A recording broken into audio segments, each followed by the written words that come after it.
Are here because we're doing a post-observation meeting. You've done a um, pre-observation meeting with me. Mhm. You've done a lesson. I've done a lesson observation on you, and you were covering Standard 3, understanding and organizing subject matter for student learning. The element was 3.1, demonstrating knowledge of subject matter, content, and student development. These are teacher skills um, standards. Then you identified um, student standards from the California Standards for Physical Education. And the learning objectives was the fourth grade standard, standard 1, students demonstrate the motor skills and movement patterns needed to perform a variety of physical activities. The activities that you had them do was a warm-up tag game. Mhm.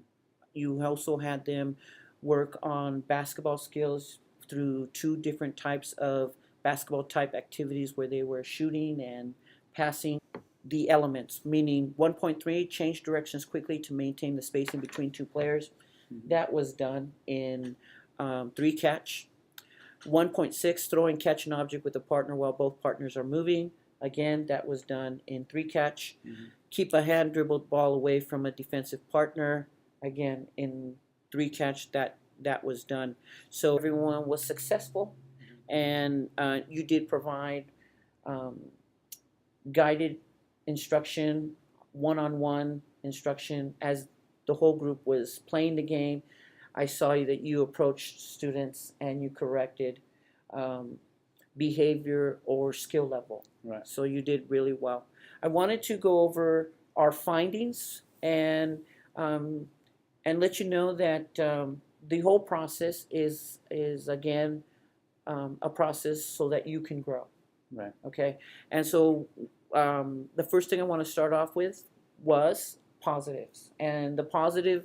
There's nothing more positive that I can say than to tell you, Eric, as a teacher, Mhm. kids are successful. There was learning taking place. Mhm. Really, really nice job. I guess reflecting and watching the video, I would say the transition times, not that they're slow, they're as minimal as possible, but because we're outside, sometimes we move from one space to another space, and those transitions can take a long time. So moving from one spot to another and then explaining the instructions can some that goes.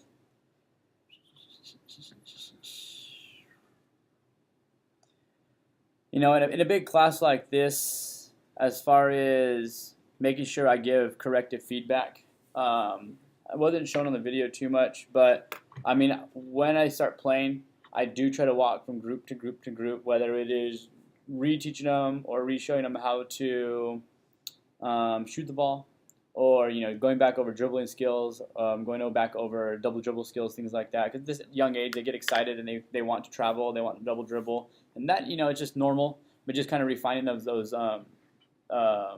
expectations.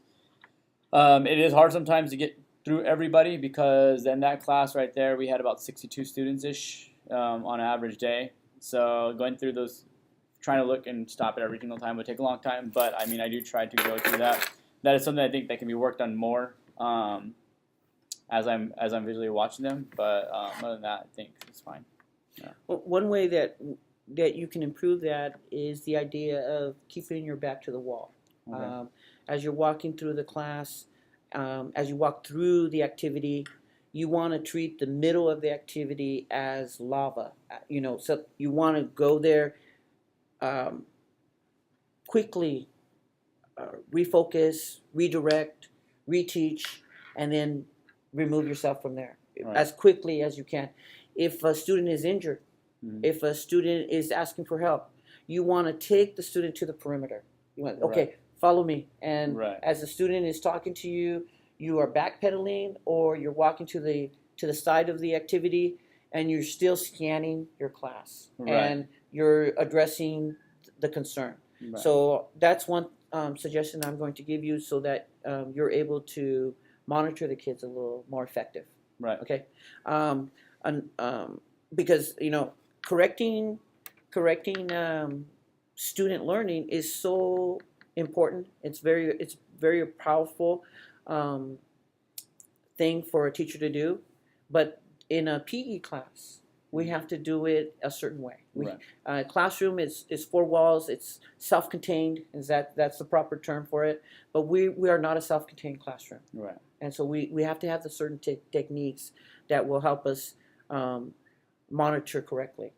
And you also mentioned transitions. Right. So I want to talk about transitions with you. And I'm noticing that I did talk about the CSTP standard that you met.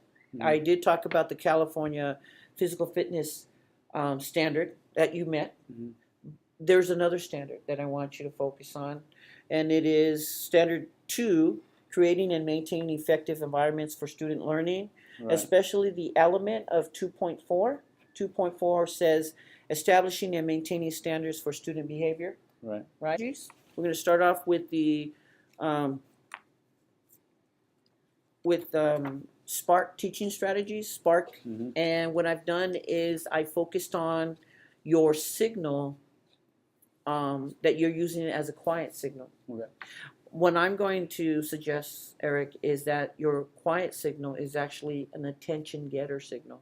Okay. And if I say it like that, Eric, does it Makes sense. change? Does it change the approach that you're going to take? Does it change your thinking at all? Yeah. No. Establishing a quiet signal, Okay. and it clearly tells you in the handout without reading it Right. the difference between an attention getter Right. and a quiet signal. There is a difference. Okay. Okay, I'm using an attention signal for a quiet signal, Right. and it's not working. Why? Well, he'll tell you why. I see. Okay. Okay, so let's put that to the side. Another Awesome. thing that I want you to notice is that this is a recognized national PE instructor. You know, Okay. each year they select teachers for outstanding teaching, and they can be recognized state, and they can be recognized nationally. Okay. She presented at a Capered conference, which took place this year in Garden Grove. Okay. She was one of the presenters. And so what she talked about was teaching PE with students that have a strong social-emotional need, Right. social-emotional learning. And so she said, when you're dealing with those kind of kids, there's certain things that will be the key to success. Mhm. And one of them is consistency. So you've got some routines down. The chill signal is a routine. Right. Organization. So your class setup, how you're grouping them. I think that's something that we can talk about on another day about, how they get into groups, Right. how they come out. What is the difference between a squad meeting and which is what I saw in the video. You had them sit in squads, so you could do a demonstration for 3-catch and for hot shot. You had them sit in squads, and other times you had them sit in a team meeting. Mhm. So what we want to talk about next time, Eric, is when would be the right time for me to ask them to sit in squads, and Right. when would be a good time for me to have them sit in a team meeting. They don't interchange. They both have a purpose, is what Right. I'm saying. Your instruction. Yeah. Okay, No, so- I think that team meetings are more for generalization of information, and 'cause they don't need to be in teams typically, or a big game where there's no teams involved, like the tag game. And then as far as squad to lines go, that's more generalized to an instruction or an actual demonstration, so that kids can see it, know that their team's going to do that, and then they can be split off into that activity right away. So That sounds like an aha. That sounds like an aha.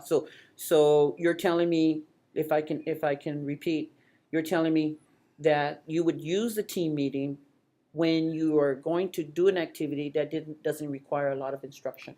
doesn't require a lot of instructions. There's not a lot of rules to There's it. not a lot of rules, or just general information as far as letting the kids know what to expect. And the reason why is because of the dynamic. The Right. kids are sitting together, and they're Mhm. sitting however they want. Right. I'll sit next to Eric. He's my best friend. But what's happening is the dynamic. If I'm going to talk to you, Right. right? So team meeting is okay for quick Yep. instruction.